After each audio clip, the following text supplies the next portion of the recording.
How many of you at some point in your life or in recent memory have done a personality test? Anybody ever done one of these? I'd say the most popular would probably be the Enneagram. That's popular amongst the young crowd, dare I say. The Myers-Briggs, if you're looking for something a bit more corporate and stuffy. They're kind of funny, these things, aren't they? They ask you lots and lots of questions, and then they distill all your answers down to a type. It might be a number between 1 and 9, or it might be a series of letters. But a type that is designed to tell you everything you need to know about who you are. Don't get me wrong, these things can be really, really helpful tools. They can help us to understand and unpack our own motivations and values, the things that we care about. The problem, I think, is that sometimes we can use these to reduce ourselves and others down to their type. My wife and I are in a small group with 2 other couples who we've known for years and years, and we get together regularly to eat together, to make food for one another, to share life together, sometimes to study scripture together. And someone a few years ago, I think it might have been me terribly, suggested that we all do the Enneagram test. So we all dutifully went away and came back reporting the results. What was interesting was for months and months afterwards, anytime somebody would say something, invariably somebody else would respond, "Oh, Adam, you're such a 3. Or, "Byron, you're such a 1. Somehow we came to think that we finally understood each other, not because of 10 years of close relationship, but because of a personality test and some numbers on a screen. I think we do this with our spirituality as well. We have a tendency in the church to separate people out broadly into 2 camps. On the one side, you might have what we could call an activist. You know the type, the doer, people who just like to get things done, people who like to get their hands dirty and maybe make change in the world. And then on the other side, you have what we might call the contemplative, the more introverted, self-reflective type, the mystic among us, somebody who's a bit more emotive, a bit more in touch with themselves and with God and their spirituality. And the problem with these things, I think, whether it's the Enneagram or whether it's our own way of separating out spiritual types, the problem with them is that one type invariably tends to rise to the top, doesn't it? It's often a reflection of our cultural values that we feel instinctively like whether or not there's a diversity of different ways of being human, actually, we should all aspire to be like one particular kind of person. I wonder in the church how many of us feel a pressure to be a little more contemplative, to be the more introspective and self-reflective type, the kind of Christian who is radically in touch with themselves and their emotions and radically in touch with God. And so to our gospel this morning, poor maligned Martha. I remember last year in our Bible study that meets on Thursday mornings, we read this text together and I opened it out to the group and invited their reflections, and we saw the group divide down the middle into 2 camps. Those who resonated with Mary, this contemplative approach to faith and spirituality, and those who wanted to defend poor old Martha, who often gets such a bad rap, not least from Jesus himself. On the one side, we've got Mary, the contemplative, the mystic, sitting at Jesus' feet and listening to his words, while Martha, the doer, gets chastised by Jesus.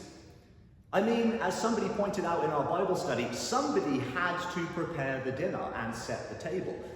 It's all well and good sitting at Jesus' feet and poring over his words, but without Martha, nobody eats.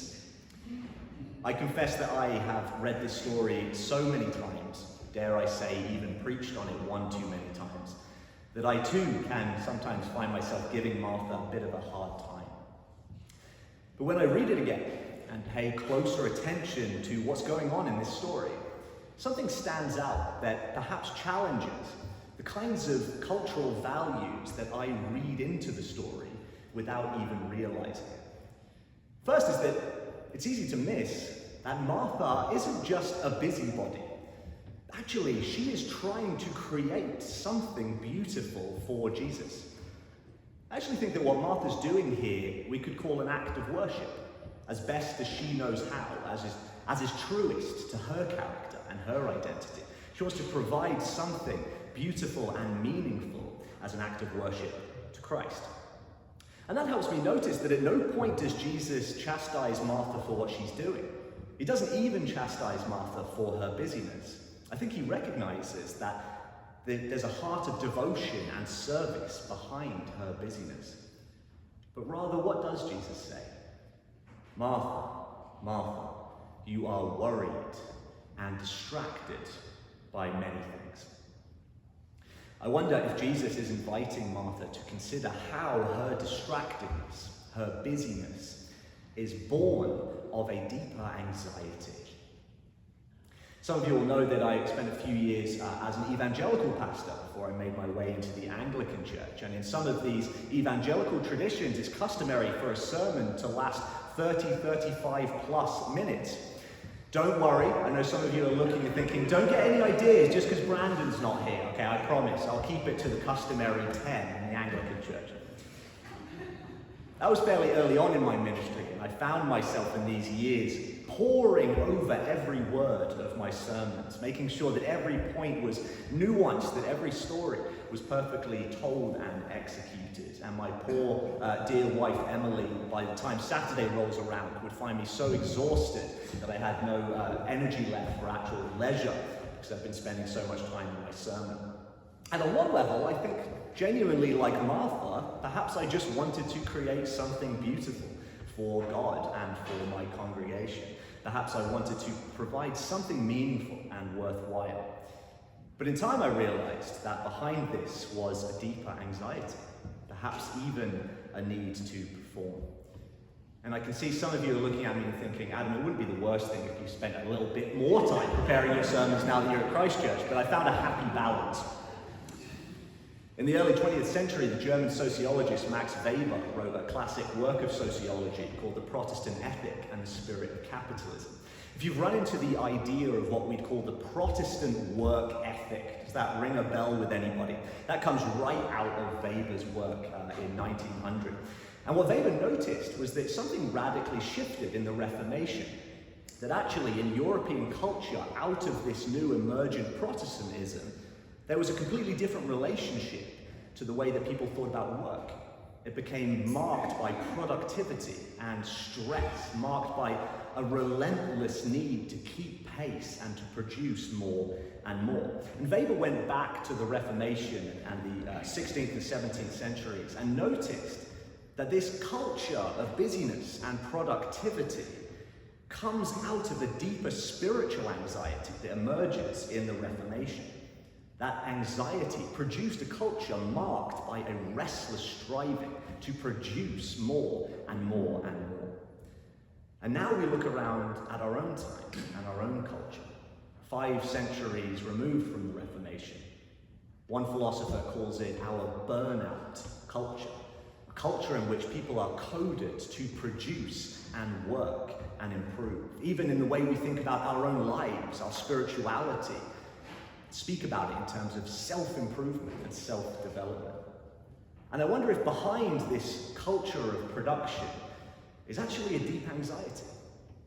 We see the lines and the graphs charting increased productivity and pressure to perform in our culture, and we see that they run right alongside the ones charting an increase in stress, in anxiety disorders, in depression, in suicide rates, even in life-threatening illnesses brought on by stress and burnout.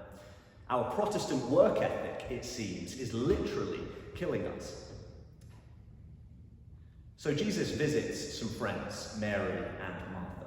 And Martha's busying herself, trying to produce something meaningful and beautiful for Christ. And she says, Jesus, don't you care that my sister Mary, old lazybones, won't lift a finger to help me prepare a meal for you? And Jesus says, Martha, Martha, you are distracted and worried by many things. Only one thing is needful. Mary has chosen the better part, and it won't be taken from her. I think the problem that is drawn out in this text, the problem with busyness, isn't what it produces, but what it robs us of. It robs us of our ability to be present to the one right in front of us. present to the one sat next to us in a pew on a Sunday morning, present to God and God's presence with us, maybe even present to ourselves and how we are doing. Today we gather, as every Sunday, at the table of the Lord. I think sometimes we need a helpful and a healthy reminder that as we gather, there is only one thing needful. All that is asked is your presence, to be here now. Jesus is saying to Martha, Martha, you are so busy getting the dinner table ready that you aren't present to the reality that I am the one setting the table for you. I wonder how many of us might need to hear that invitation this morning. Martha, Martha, Adam, Adam, leave the anxiety at the door. Don't overachieve, and be present at the table that Christ sets for you. Christ sets a table for us. May we have the grace to accept the invitation. Thanks be to God.